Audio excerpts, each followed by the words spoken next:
This is the CHRILLCAST. I'm Chris. I'm Will. I'm Indy. Indy, who are you again? I know we just spent 45 minutes talking to you yesterday, but you know, my amnesia is really kicking in right now. So, why don't you remind people who you are? You should get that looked at. I am a Let's Player on YouTube, and I post daily gameplay videos. I'm actually switching up my style a little bit to be more inspired by Indie Mouse. So, how did I miss this awesome thumbnail you did for the Super Mario Odyssey Part 2? That's back when my thumbnails were so bad. I love this one though. In the face. From the Hangover. Yep. Mm-hmm. Yep. Anyway, it's a good movie. Guys, go subscribe to IndieTimmie. If you didn't subscribe after the 45-minute video yesterday, do it today. What are you doing? Yeah, what are you doing with your life?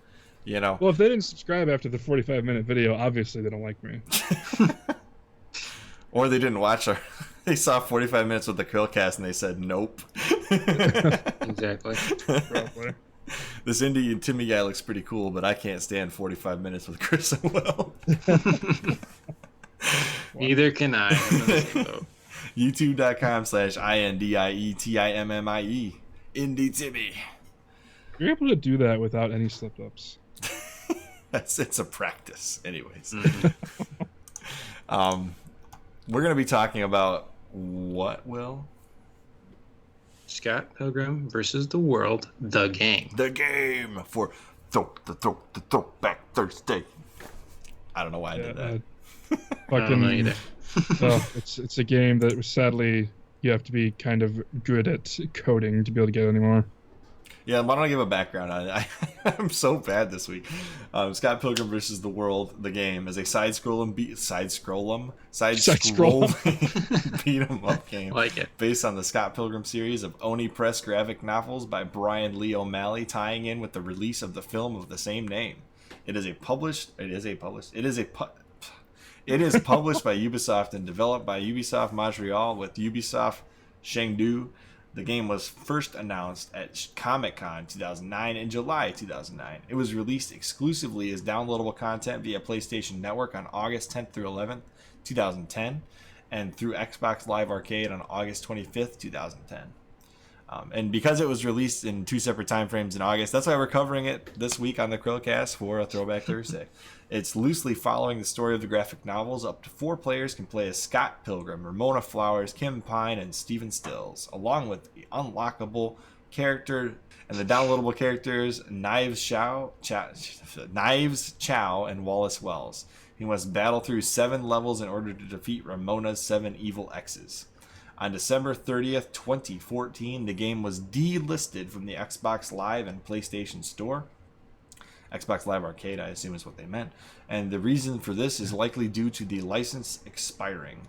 Until late 2016, the game and its DLC could still be acquired by purchasing download codes from Best Buy's website exclusively for the PlayStation 3 version. You can get that information on scottpilgrim.fandom.com and on Wikipedia.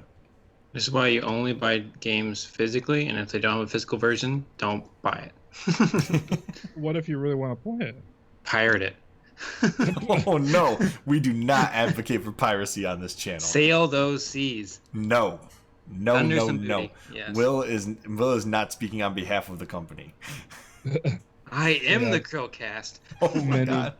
Many gamers cried in sorrow when they couldn't download this game anymore. Oh yeah. I definitely I don't advocate for piracy, but this sucks when this stuff happens. Oh yeah. I'm very annoyed that this happens at all in 2020. You know, licenses should be purchased for a game at I get it because it's DLC only. Like that's why physical games are so much better, because even though a license may expire, I can still go buy the old LucasArts games. Yeah, you could probably look up a full playthrough as the background video. I probably could. I'm just lazy. But yeah, I made the mistake of I guess I deleted the game off my Xbox to make room for another game. Oh, no. And I guess I left it off long enough that when it got deleted, it's like, well, I can't find it. Where is it? And I was so disappointed. I hated it. Because it was a good game. It was a very good game. Great game, tight controls, amazing soundtrack, solid beat 'em up. Did it sell well or no? Oh yeah, it sold really well. A lot of people bought it. And the animation is really good too. Like the pixel animation, the pixel art. It feels Honestly, like Newgrounds animation almost, but like professional Newgrounds animation. it does a little bit. Honestly, a lot of beat 'em ups that came after this game, the art style heavily heavily inspired future beat 'em ups. Back to spider sex, Will. Back to spider sex. I know exactly. I'm pretty sure. What do they call it? What is it called? Riverside Girls, I think. Oh yeah, River City Girls. River City Girls. Yeah, River City Girls. I know the art style of that was heavily inspired by Scott Pilgrim versus the World. Riverside Girls is the knockoff that was produced in Taiwan 10 years after the game came out. No. I just made that up. You should look up the Teen Titans like beat 'em up game from CartoonNetwork.com. I mean, I was about to talk about something, but that's probably too inappropriate for you to say. I still want the Seinfeld beat 'em up that Chris Reagan talked about. Oh yeah, that sounds Oh my terrible. It sounds terrible. What are you talking about? That'd be amazing. I can imagine it being a Flash game in like the early 2000s and like just seeing Kramer going. Yep. Like his move is like flying through the door. If it doesn't have the Seinfeld theme, we riot. That's how the finishing move goes on for Jerry. It's like finish him. Oh, I'm sorry. All right. What do you guys think of download-only games eventually losing licenses and becoming unattainable in years after that? I think I already gave I think I blew the load on this one in the very beginning. See, I just don't understand how they could not be allowed to let people still download the game they paid for. I don't know. I like. I've never been a big fan of download-only games. Like, I definitely don't see that being the future of gaming, as a lot of people are saying. Mm-hmm. I don't know. I definitely. You're paying for the privilege to like the license to play the property. You don't actually pay for the property itself. I think that's exactly. sort of the idea. So you still have, like, you're still allowed to play the game because you paid for it. So you're legally able to play the game. Like, you don't own the title and everything itself. You just own the privilege of playing it. Exactly. Mm-hmm. In a world where downloadable content is king, all games eventually die. Honestly, I can see that happening with Google Stadia. Yeah. Like, No Google joke. Stadia is such a well, he just fell in the hole. Google Stadia is just such a horrible excuse of a console. If that service dies, like, are they gonna have to allow all of the games to be downloaded? Like, what backing do you have other than the fact that Google says they're not going to shut it down? I mean, they said they weren't going to shut down Google Plus, and they still did that. Yeah, I was gonna make the joke. They're gonna back it all up on Google Plus. That's how you get to it. Google Plus, right now, if you had a Google Plus account, which I did, you can actually request money from Google based on a lawsuit they just lost. Yeah, I was about to mention, is that like a legit thing? Because I like money. I got the email it's like too. Going to be $10. It'll be nothing. Yeah. After the lawyer fees and everything else, it'll be nothing. I mean, hey, fucking $10 is $10 to me. Mm-hmm. That's a you can call me one Jewish Starbucks coffee. I was gonna make that joke. Well, you jerk, you stole it from me. I mean, fine, it's a Big Mac and fries. Want, but exactly. That's honestly $10. That's like, if you spend it right, that's more than one McDonald's trip. That's true. Well, that's think about it. breakfast Also, I'll sandwiches. save money on toilet paper because I won't crap for a week after that. What? God. This is obviously too late of a night for McDonald's tears Will. me up, man. You guys need to do more late nights. Yeah. So, given that we hate downloadable content-only games, what do you think of limited run games? They're doing God's work. Mm-hmm. They are. That's all I have to say. They're doing God's work. Actually, I ordered. I know it's not a download-only game, so it's kind of off topic. But I recently purchased a remade physical copy of Indigo Prophecy from them, and I'm excited to have it. I wish I would have known they were going to release Star Wars Pod Racer physically before I bought it digitally. That's kind of sucked.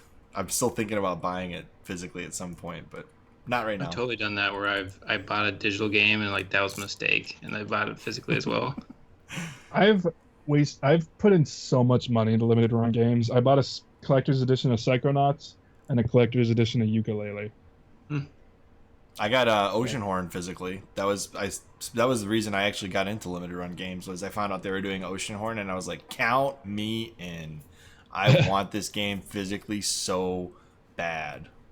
I got it on Actually, the Vita. Sorry to interrupt you. No, you're good. I talked about this in my collection room video. Do any of you guys know of IndieBox? Yeah. Yep. That's how Owlboy got distributed the first time. Yeah, because I was wondering if limited run games I wonder if IndieBox became limited run games, or if they were just kind of inspired by IndieBox. IndieBox is a completely different model, because like IndieBox is a subscription-based model for a lot of it. And that's how they started off, was like, we will just provide you a predetermined set of games, one per month, and like a collector's edition buy. It was almost like Loot Crate with a gaming inspired thing. So yeah, except it's a little different. Sucks. No, I'm kidding. There goes any branding I had. I'm honestly not a fan of Loot Crate. What do you guys think of, like, if a game doesn't exist with limited run games? Let's just say, like, for example, Scott Pilgrim versus the World, a game that, quite honestly, a lot of people think is a great game. What's your feelings on being able to archive these games for future play, especially since it never escaped the two platforms it was on, the Xbox 360 and the PS3? I definitely think they should be archived. Mm-hmm. I mean, no. Listen, dude, we have an LLC. You cannot say that. You cannot say that. Well, yeah. I said it, but maybe I didn't really mean it. It was a joke. Yeah. They should be archived, in my opinion. They should be in a place where you're still able to play it. Yeah, I agree. Yeah, we don't. I mean, CHRILLCAST LLC does not reflect the views of what Will said in this episode. I mean, honestly, if no one had, if you didn't have to pay for this game, obviously the rage wouldn't be as bad, right? Because you didn't pay for it. But fucking, I think you pay like $15 for this game? I think it was, or was it less? I couldn't tell you. It was either $9.99 or $14.99. Okay. No, because it was Microsoft points probably still. So you had to buy like extra points you couldn't use to get the game. Probably. That's true. Oh my god, you just reminded me of dark days. Didn't we discuss Xbox Live Arcade with you last time? Didn't we? Yeah, that's right. Yeah, Xbox Point. I remember. I always wanted to. This is off topic. I know. I always wanted to change my gamer tag, so I always need like, can I get an Xbox card? I went through so many different gamer tags on Xbox. I still have the same one since the original Xbox. Will the thrill. I'm not going to give any numbers after that, so nobody can go dox Will. 18315. My gamer tag changed because when I started it, it was Chris space A1234567 and I just realized after like 10 years of that, I was like, this is ridiculous. I bought an Xbox One. They said you could get one gamer tag changed for free. So I called up Microsoft and I said, hey, is this still a thing? And they were like, nope, but we will help you do it anyways. I think it's free now anyway. You just got to wait 30 days or something. It might be. Yeah. But when I did it was not free, and Microsoft provided it to me free of charge. I haven't played anything on the 360 lately, but I'm pretty sure my gamer tag is still the Silent Heaven, which is super edgy. Speaking of edgy, I wish that the edginess of this game, the block pixels edges, not the edginess of the humor, even though it is kind of an edgy humor game, a little bit, not really. I wish this game would come back because I want to play it now. It's so good. I only played through it once, and I wish I played through it more, but it's so damn good. Next Let's Play for IndieTimmie, Scott Pilgrim versus the World, the game. If anyone could get me this game, I would fucking play it. You'd probably have to get like a dev console and a download file of it. Probably. Well, I know like You have to do some really specific things, but you can play it on a PS3 emulator. Oh yeah, RPCS3 or whatever. Yeah. Yeah. If but you already own have it, to do like if you already have to do own it some and you play a weird- backed up copy, I don't think that's technically piracy because you own a license to it. yeah, but yeah, if to play it on an emulator, you have to do a lot of shit, like really confusing stuff. Yeah, I'm just gonna like focus on the fact that maybe we'll get this game again in the future. Hopefully. Mm-hmm. As always, I'm Chris, And I'm Will. I'm Indy. and we will see you On next CHRILLCAST. Bye, guys. Willicorn!